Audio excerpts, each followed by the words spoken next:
In today's show, we're looking ahead to Saturday in the NBA. Michael Bolton. Thanks, Josh. It's Michael Bolton here, and it's time for another episode of the Locked On Fantasy Basketball Podcast. Let's get to it. Let's get to it, indeed.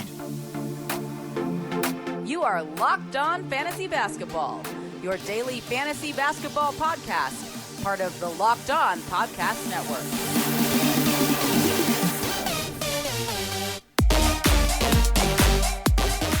Hello and welcome to the Locked On Fantasy Basketball Podcast, brought to you by Basketball Monster. My name is Josh Lloyd and I am the lead fantasy analyst at basketballmonster.com and at Yahoo Sports Australia. And you can find me on Twitter as always at redrock_Beeble and on Instagram at Locked On Fantasy Basketball. Now today, instead of doing a what to watch for, because that's what we're looking at, is 2 days left in the NBA season. So let's look at streaming.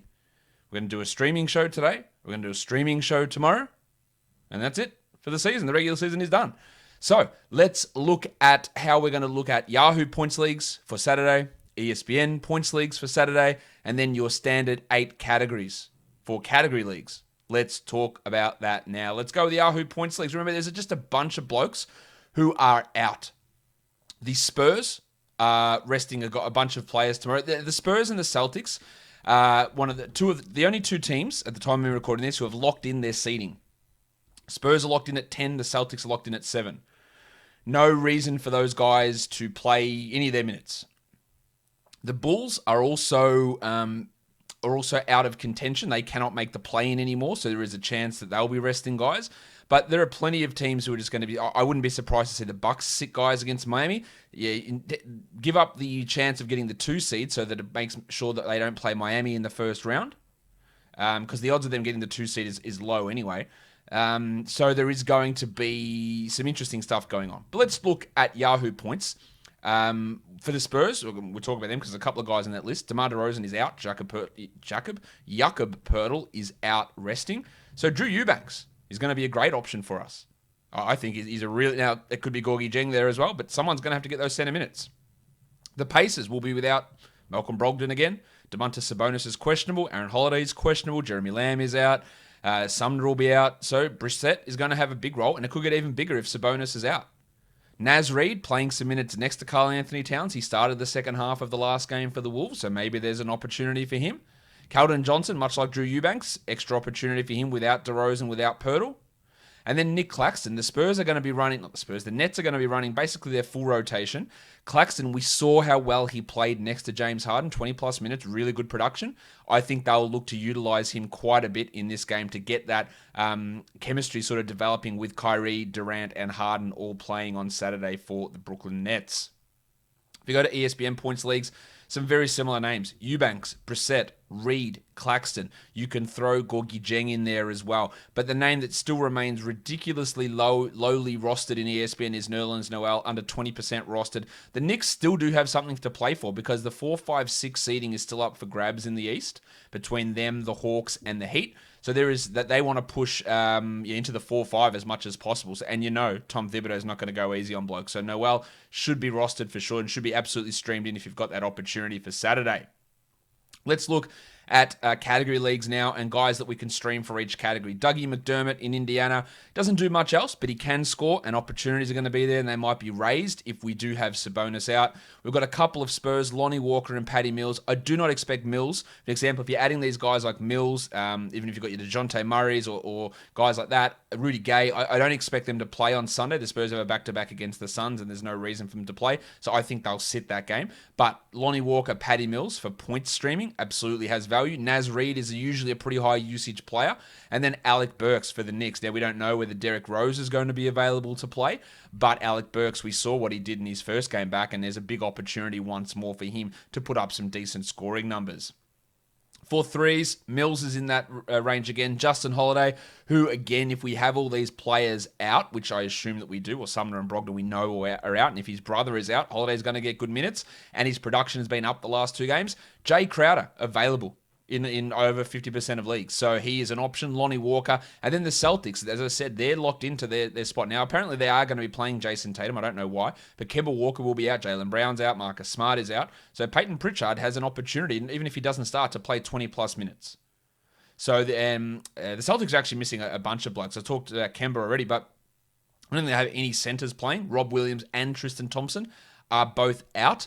Fournier and Tatum are both listed probable. Almost zero chance those guys play on Sunday against the Knicks. But no Kemba, no Smart, no Thompson, no Williams. No reason for those guys to play again this season because they have to get ready for the play-in game next week. So you're going to get big doses of guys like Pritchard and Neesmith and Tremont Waters and those sort of players. For rebounds, some names again. The Spurs centers, Eubanks and Jeng. The Hornets centers, Zeller and Biyombo. Now, the Hornets can still adjust their positioning here, battling with the Pacers for the 8 versus the 9, which is super important. So they're going to go all out. So Zeller and Biyombo are options. And then Taj Gibson for the Knicks, who can pull in 8 rebounds in 20 minutes. He's a good stream option for Saturday's games. Assists, it's pretty rough. Campaign is the premium guy. He's been playing fantastically. The Suns, they might lose their chance at the number 1 seed depending on how results go. But yeah, they're playing the Spurs who've got nothing to play for. Payne next to Chris Paul has worked amazingly in the last game. He's getting more minutes. He's playing at an unbelievably high level. You can get 6 assists out of Campaign. As I said, Kemba and Marcus Smart are out for Boston. Tremont Waters has been starting in that position. He could have 5 or 6 assists. Satoransky, if the Bulls decide that they're going to sit guys like Levine and Nick Vucevic, which I think is a possibility, Satoransky could see his role increase. Regardless, he can be a 5-assist guy off the bench. The Lakers still fighting for seeding position, but Taylor Horton-Tucker has been so impressive. I don't think they take him out of the rotation. Now, there is a chance that Schroeder, LeBron, and Anthony Davis are all playing. I imagine they do all play on Saturday. The Lakers need to win out and need some other results to go their way so that they don't find themselves in the play-in.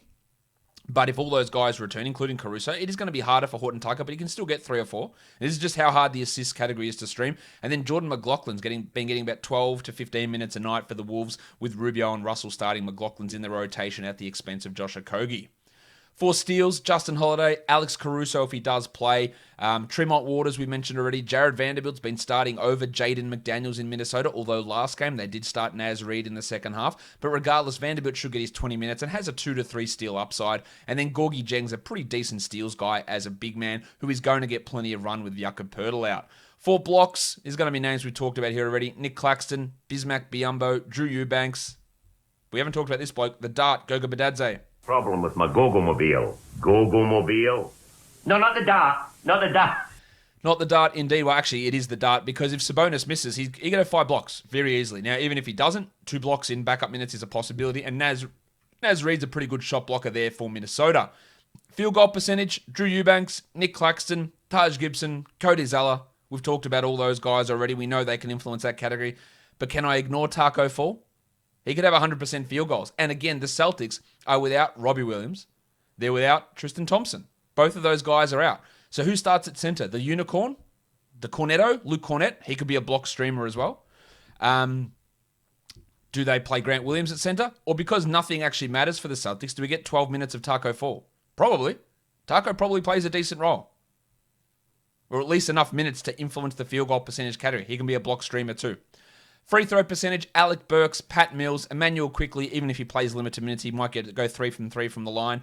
Peyton Pritchard, and then Kentavious Caldwell-Pope for the Lakers, who's been a very, very good free throw shooter this season. Guys, that's it. That's the streaming for Saturday. Now, again, if you are a member on Basketball Monster, you can check all this out. Smart Tool will help you. Daily projections will help you. I'm just trying to go by guys who are available in the majority of leagues, but your league is obviously going to be very different. And situations from when I'm recording this now as to what happens before the games tip off, as to who's in, who's out. I'm trying to make assumptions with what's going on, plus going with the actual rotations and the injuries that we have heard. So trying to make those decisions. But things can change very quickly. So be ready to make those additions or make switches as necessary. I'll do the same thing tomorrow for that whopper of a day on Sunday where all 15 games, all 30 teams play in 15 games, and just really narrowing on who we can add with the amount of guys that are going to be resting. It's going to be insane. We'll get back for that one. Again, good luck in your matchup. Final 2 days. I hope you guys are going to win the championship. And if you are, or even if you aren't, hit the thumbs up, drop a thumb, flick my bell. Drop the comments and subscribe, guys. We are done here. Thank you so much for listening, everyone. See ya.